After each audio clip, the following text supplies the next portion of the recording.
செந்தில்குட்டி கல்வித்துறை உயர்கல்வித்துறை செயலாளர் மங்கத்ராம் சர்மாவை கைது செய்து ஆஜர்படுத்த ஆணை பிறப்பித்துள்ளது தொடர்பான விரிவான தகவல்களை சொல்லுங்க. கோவை பாரதியார் பல்கலைக்கழக தொலைதூர கல்வி மையங்கள் துவக்குவதற்கு தடை விதிக்க வேண்டும் என்ற கோரிக்கையை வைத்து தனியார் ஸ்ரீநிதி கலை அறிவியல் கல்லூரிகள் சங்கம் சார்பில் சென்னை உயர்நீதிமன்றத்தில் வழக்கு தொடரப்பட்டிருந்தது.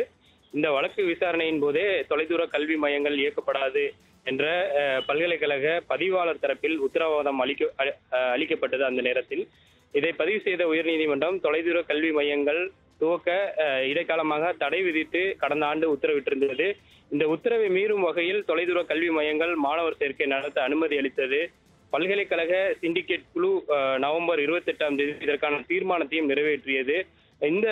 இது போன்ற விஷயங்களை எல்லாம் உயர்கல்வித்துறை செயலாளர் அனுமதியுடன் நடத்தப்பட்டதாக கூறி இந்த வழக்கில் நீதிமன்ற அவமதிப்பு வழக்கை சென்னை உயர்நீதிமன்றம் பதிவு செய்தது. தொடரப்பட்ட இந்த வழக்கில் அதாவது அவமதிப்பு வழக்கை எடுத்துக்கொண்ட நீதிபதிகள் கிருபாகரன் மற்றும் அப்துல் குத்தூஸ் அமர்வானது இன்று விசாரணைக்கு எடுத்துக்கொண்டது.